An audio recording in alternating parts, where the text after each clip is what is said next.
dengan topik manajemen rumah sakit. Stay tune guys. Perkenalkan, nama saya Elisa Denugrahini dengan NIM 221101016014. Saya Fanda Julia dengan NIM 2211016041. Saya Angelita Novia Deborah dengan NIM 22110161. Saya Angelika Nataliara dengan NIM 2211016155. Saya Feni Sandi Karangan dengan NIM 221101161116. Saya Priscilla Tomalintin dengan NIM 2211011665. Oke teman-teman, kita masuk di definisi. Pasti teman-teman udah pada tahu kan, rumah sakit ini menjadi salah satu bagian dari sistem pelayanan kesehatan. Secara garis besar, pelayanan kesehatan yang dapat diberikan kepada masyarakat itu berupa pelayanan medik, pelayanan penunjang medik, rehabilitasi medik, dan pelayanan perawatan. Dengan demikian, sasaran pelayanan kesehatan tidak hanya fokus pada pasien, namun berkembang kepada keluarga juga dan masyarakat. Menurut Undang-Undang Republik Indonesia tahun 2009 nomor 44 tentang rumah sakit menyatakan bahwa rumah sakit adalah institusi pelayanan kesehatan yang menyelenggarakan pelayanan kesehatan perorangan secara paripurna yang menyediakan pelayanan rawat inap, rawat jalan, dan gawat darurat. Manajemen rumah sakit dapat diartikan sebagai sebuah koordinasi yang dilakukan dari berbagai sumber daya yang tersedia melalui proses perencanaan, pengorganisasian, dan kemampuan mengatur untuk memperoleh sebuah tujuan. Mengapa manajemen rumah sakit itu penting? Karena dengan adanya sistem manajemen seperti ini, maka pihak rumah sakit mampu untuk mengatur serta mengelola berbagai macam sistem pelayanan yang tersedia secara lebih baik dan terarah, serta dapat melakukan pendataan administrasi dengan baik, serta pelayanan lainnya. Oke, kita masuk di tugas dan fungsi rumah sakit. Nah, pasti setiap rumah sakit itu mempunyai misi yang dapat memberikan pelayanan kesehatan yang bermutu dan terjangkau oleh masyarakat dalam rangka meningkatkan derajat kesehatan. Mana tugas rumah sakit umum ini sendiri yaitu melakukan upaya pelayanan kesehatan secara berdaya guna dan berhasil guna dengan mengutamakan penyembuhan dan pemulihan yang dilakukan secara sensi dan terpadu dengan peningkatan dan pencegahan serta pelaksanaan upaya rujukan. Adapun fungsi rumah sakit diantaranya yaitu menyelenggarakan pengobatan serta pemulihan kesehatan sesuai standar pelayanan rumah sakit, adanya pemeliharaan dan peningkatan kesehatan perorangan melalui pelayanan kesehatan yang paripurna. Nah teman-teman, di sini saya akan menjelaskan tentang jenis rumah sakit berdasarkan kepemilikannya. Nah berdasarkan kepemilikannya, jenis rumah sakit di Indonesia terbagi menjadi dua. Yang pertama rumah sakit milik pemerintah dan yang kedua rumah sakit milik swasta. Nah rumah sakit milik pemerintah sendiri dibagi lagi menjadi tiga. Yang pertama rumah sakit pemerintah bukan berdasarkan BLU atau Badan Layanan Umum. Yang kedua rumah sakit pemerintah dengan Badan Layanan Umum. Dan yang ketiga rumah sakit pemerintah dengan BUMN. Nah, untuk rumah sakit swasta tersendiri itu dibagi lagi menjadi dua. Yang pertama rumah sakit swasta milik perseroan terbatas atau PT, dan yang kedua rumah sakit swasta milik yayasan.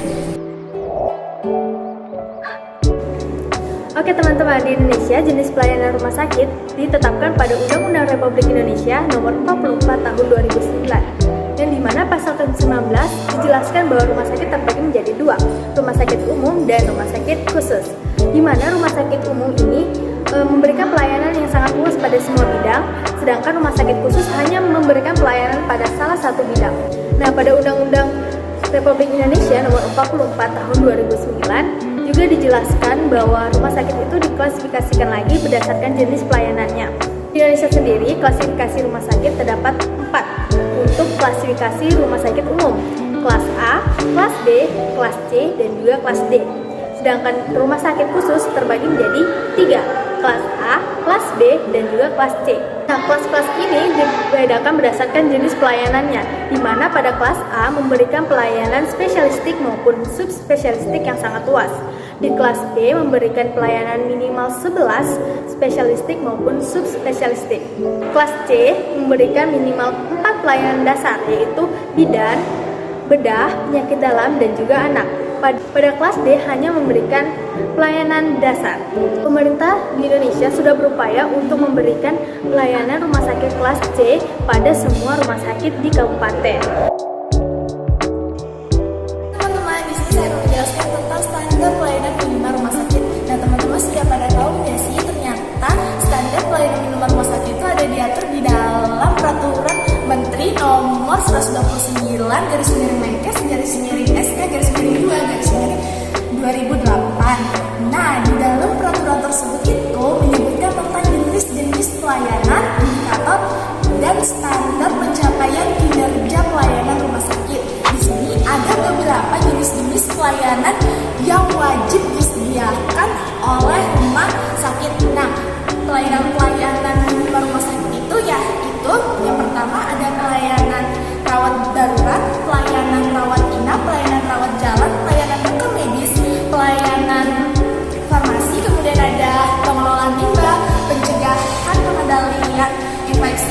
dan teman-teman bisa cek lebih lanjut lagi di sini.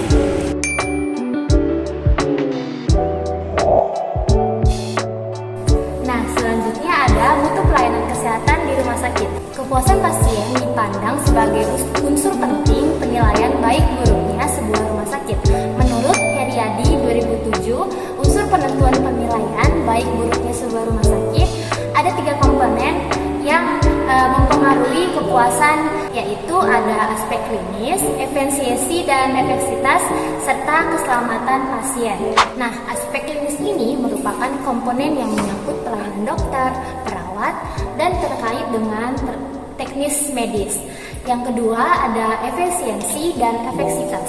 Efektivitas ini menunjuk pada pelayanan yang murah, tepat, dan tidak ada diagnosa yang berlebihan. Dan yang ketiga ada aspek keselamatan. Pelanggan adalah upaya perlindungan pelanggan dari hal-hal yang dapat membahayakan keselamatan pelanggan seperti jatuh, kebakaran, dan lain-lainnya. Nah, saya akan memberikan contoh beberapa indikator kepuasan pasien di rumah sakit sebagai indikator mutu pelayanan di rumah sakit. Dapat dilihat di sini.